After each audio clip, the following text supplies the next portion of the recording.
ऐकण्याच्या पूर्वी खरं तर हा अतिशय सुंदर, देखणा, नेमका आणि नेटका कार्यक्रम जिल्हा प्रशासनाने आयोजित केला. त्याला सामाजिक संघटनेच्या मंडळींनीही कार्यक्रमाच्या यशस्वीतेसाठी सहकार्य केलं. तर तेव्हा आजच्या कार्यक्रमाच्या आयोजनाच्या पाठीमागची भूमिका विशद करण्यासाठी, प्रास्ताविकाच्या रूपाने 2 शब्द व्यक्त करण्यासाठी मी जिल्ह्याचे कर्तव्यदक्ष जिल्हाधिकारी, खरं तर जिल्हाधिकारी महोदयांसाठी टाळ्या वाजवल्या पाहिजे. लोकमतच्या महाराष्ट्रीयन इयरसाठी त्यांचं नामांकन झालेलं आहे आणि मला खात्री आहे की ते त्यांना मिळणार आहे. मी आदरणीय जिल्हाधिकारी महोदयांना विनंती करतोय की आजच्या कार्यक्रमाची प्रस्थापना आपण करावी. आदरणीय जिल्हाधिकारी साहेब. थँक्यू.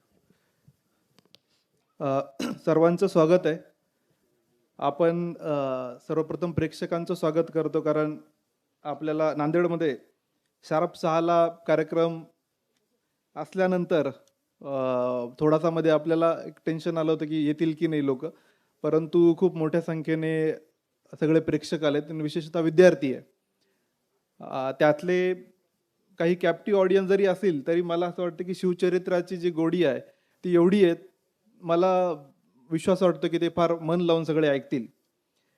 आजचा जो कार्यक्रम आहे, आपल्याला सगळ्यांना माहिती आहे की छत्रपती शिवाजी महाराजांची जयंती आपण साजरी करतोय आणि त्यासाठी राज्य शासन, जिल्हा प्रशासन यांच्या संयुक्त विद्यमाने 2 दिवसाचा कार्यक्रम आपल्याला आयोजित करायचा होता. त्यामध्ये आज आणि उद्या असं 2 दिवसाचे कार्यक्रम आपण आयोजित केलेत. त्यामध्ये प्रामुख्याने केतन पुरी यांचं व्याख्यान, मुरलीधर हंबर्डे, शिवराज शिंदे प्राध्यापक यांच्या संचाचं लोकशाहिरी जलसा आणि उद्या लोककला, शिवकालीन लोककला यांचा सगळ्यांचं सादरीकरण होणार आहे.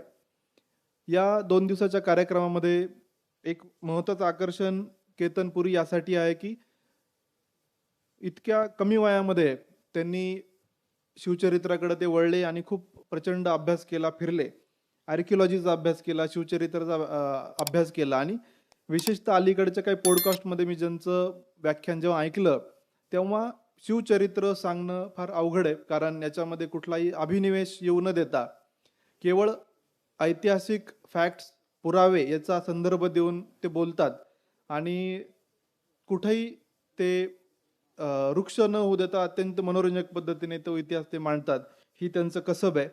आणि आपल्याला सगळ्यांना माहिती आहे की 4थीच्या पुस्तकाचा एक फायदा आहे की सगळ्यांना शिवचरित्र त्याची तोंड ओळख झालेली आहे, परंतु त्या पुस्तकाचा धोका असा आहे की आपल्याला वाटतं आपल्याला सगळं माहिती आहे आणि त्या 4थीच्या पुस्तकावरच मला वाटतं की सगळ्या महाराष्ट्राचं जी भिस्त आहे ती त्याच्यावरच आहे. आणि त्यामुळं आपण पुढं न जाता फक्त 4थीचा इतिहासाचं पुस्तक आणि व्हॉट्सअपचे फॉरवर्ड याच्या आधारावर शिवचरित्राची आपण मांडणी करतो किंवा ते समजून घेतो, परंतु त्याच्या पलीकडे शिवाजी महाराजांचं जे चरित्र आहे, जेवढं वाचू, जेवढं समजून घेऊ, तेवढं अजून त्यात वेगळे पैलू समोर येतात.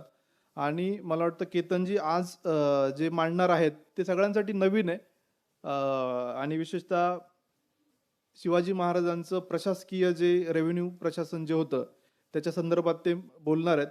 तर मला असं वाटतं की त्यामुळंच माझा आग्रह होता की सगळ्यांनी या व्याख्यानाला आलं पाहिजे आणि मोठ्या संख्येने आपण आलेत. तर मी परत एकदा त्यांचं अभिनंदन करतो. शॉर्ट नोटीसवर ते आलेले आहेत आणि खास नांदेडला त्यांना मी सगळं सांगितल्यानंतर ते फार आनंदाने त्यांनी आमंत्रणाचा स्वीकार केला आणि आज व्याख्यानाला ते आले. त्यांचं परत एकदा मी जिल्हा प्रशासनाच्या वतीने आभार मानतो आणि पुढील सूत्र मी सूत्रसंचालकांच्या हाती देतो. धन्यवाद. धन्यवाद सर. आदरणीय जिल्हाधिकारी महोदयाने प्रास्ताविकातनं आपली भूमिका स्पष्ट केली आणि केवळ एखाद्या पुस्तकामध्ये आपल्याला छत्रपती शिवाजी महाराज कळणार नाहीत, समजणार नाहीत, हा अतिशय महत्त्वाचा मुद्दा सरांनी मांडलेला आहे. शिवचरित्र हे विश्वव्यापी आहे, वैश्विक आहे. प्रत्येक घटकावर छत्रपती शिवाजी महाराजांनी त्या काळात काम केलेलं आहे.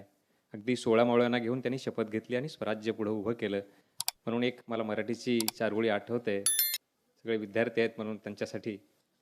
चिनगारीतून पेटते ती लाग म्हणतात, चिनगारीतून पेटते ती लाग म्हणतात, संगीतातल्या चालीला राग म्हणतात, जंगलातील सर्वोत्तम झाडाला साग म्हणतात आणि मूठभर मावळे घेऊन लाखो यवनाची मस्ती जिरवणाऱ्याला जिजाऊचा वाघ म्हणतात, जिजाऊचा वाघ म्हणतात.